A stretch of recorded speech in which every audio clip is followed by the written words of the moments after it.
Hello नमस्ते। आज म तपाईहरुलाई रामतोरीको प्रेसर कुकिङ कसरी गर्ने भनेर नेपाली भान्साको बारेमा हजुरहरुलाई भन्न गइरहेको छु। हेर्नुस् आजको रामतोरीको तरकारी कसरी बनाउने। यो भयो रामतोरी काटेको, यो प्याज, यो गोलभेडा र यो नेपाली आलु बोक्रा सम्मको। ल हेर्नुस् यो प्रेसर कुकिङ गर्न लागिरहेछु।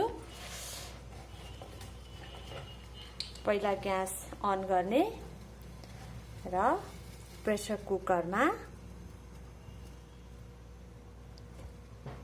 तेल राख्ने थोरै, यति जति तेल राखिसकेपछि यसलाई एकछिन हिट हुन दिने। त्यसपछि यसमा अलिकति जिराको गेडा र तोरीको सिडलाई पड्काइदिने। त्यसपछि थोरै हिङ राखिदिने अनि अलिकति रातो खुर्सानी पड्काउने। त्यसपछि हामीले अघि काटेर राखेको यो प्याजलाई पनि यसमा राखेर फ्राई गर्ने।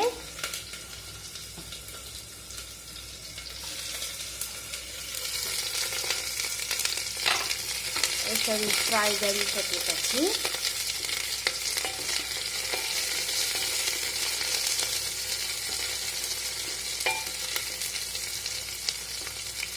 फ्राई गरिसके पछाडि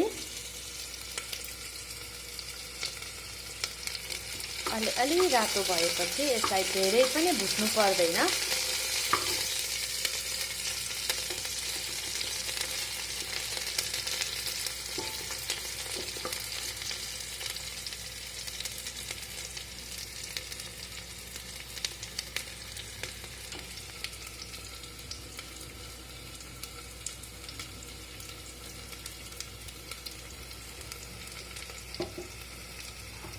हेर्नुस् त कस्तो मजासँग यो भुटिरहेको छ।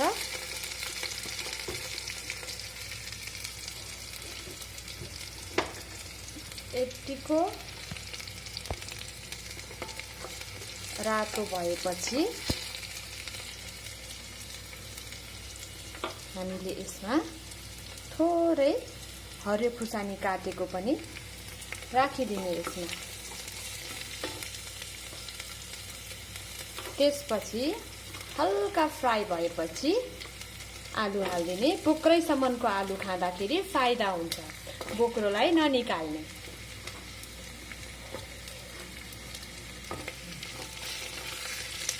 यसो गरेर एकैछिन चलाउने। त्यसपछि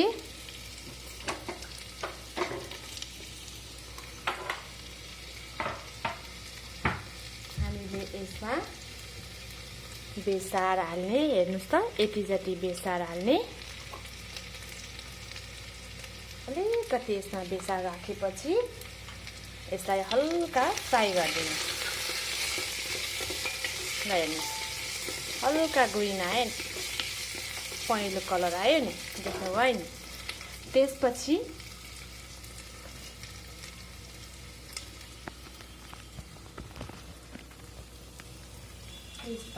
यसमा थोरै रातो खुर्सानीको धुलो, थोरै रङको लागि हो यो चाहिँ।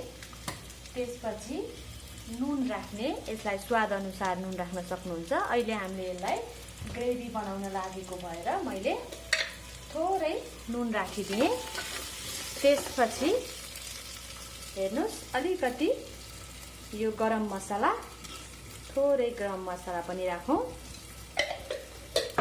र यसमा 1 चम्चा जति जिराको धुलो पनि राखिदिउँ र यसलाई चलाइदिउँ।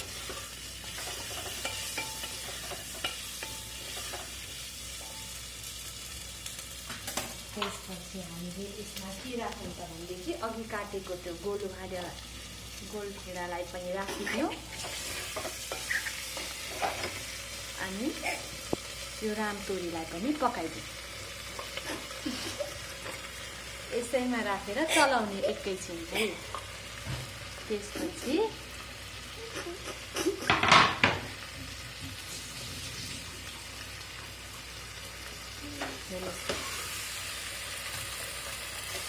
यसलाई यसरी मजासँग यसरी चलाइदिने एकैछिन।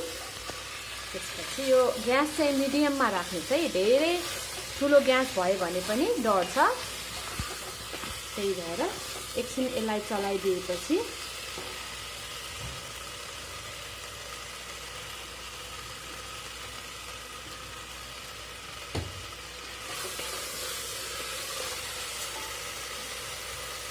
यसमा चाहिँ मैले भुटेर राखेको सेतो तिल, थोरै सेतो तिल राखेर यसलाई चलाइदिउँ। यसलाई चलाइ हेर्नुहोस् त, देख्दैखेरि खाउँ खाउँ लाग्ने तरकारी कति मिठो भयो। हेर्दै जाउँ नेपाली भान्साको नेपाली स्वाद अनुसारको। र यसमा थोरै पानी राखेर, हेर्नुहोस्, थोरै स्लाइटली पानी राखेर यसलाई प्रेसर कुकिङ गरिदिउँ। यसलाई प्रेसर कुकिङ गरिदिउँ। ल हेर्नुहोस् त, प्रेसर कुकिङ।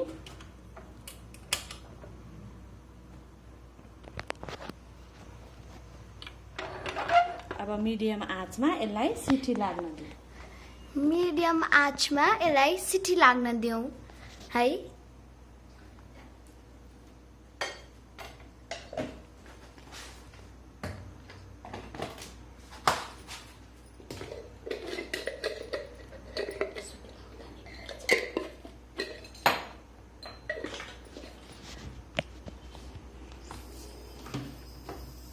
हेर्नुहोस् त, सिटी लाग्न थालिरहेको छ।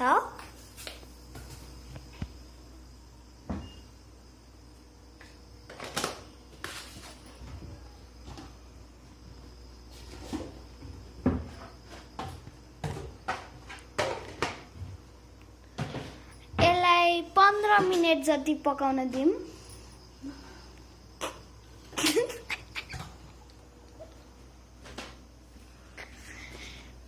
हेर्नुहोस् त, अहिले मिडियम आँच छ, अलिकति लो गरिदिउँ।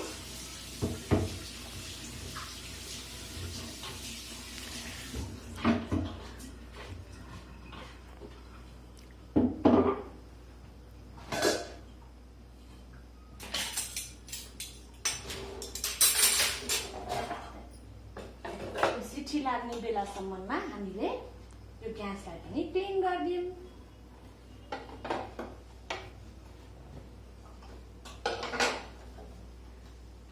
यसरी भान्सालाई क्लिन गर्दाखेरि पछिलाई सजिलो, फेरि भान्साको काम राखिरहनु परेन। पछि गरौँला भनेर राख्दा अल्छी लाग्छ, काम बढ्छ। बुझ्नुभयो? देख्नुभयो, सिटी लाग्न लागिरहेछ।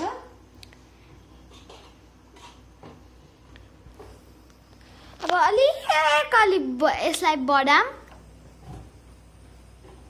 अघि हामीले लोमा गरेका थियौँ, अब अलिकति बढाम है।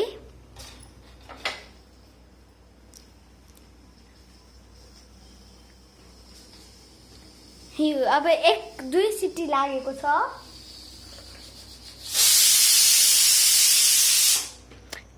एक सिटी लाग्यो, हेर्नुहोस्, एक सिटी लागिरहेछ।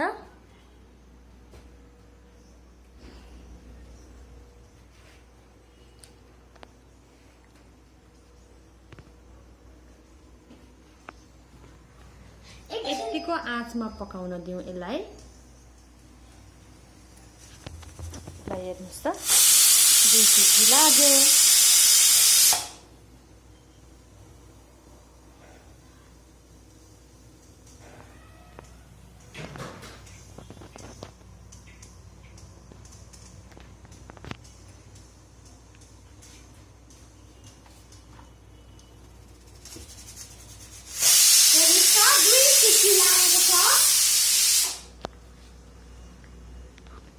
के गरेको सैबी? तिमी पनि भान्सामा? भान्सा घरमा आएको हाम्रा पनि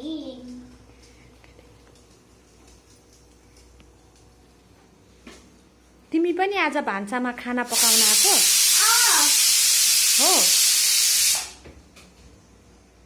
ओके अब यो तरकारी पाक्यो भिन्डीको तरकारी रामतोरियाको तरकारी रामतोरियाको तरकारी छोरी आज मैले रामतोरियाको तरकारी पकाउन गइरहेको छु मलाई रामतोरिया अति मन पर्छ मलाई पनि रामतोरिया मलाई कस्तो राम्रो गर्छ नि जानलाई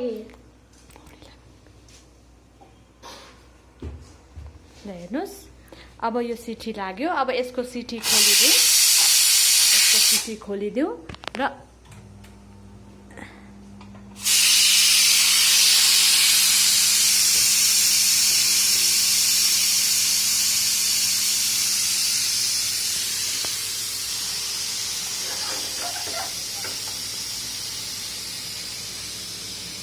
यसको सिटी खोल्योपछि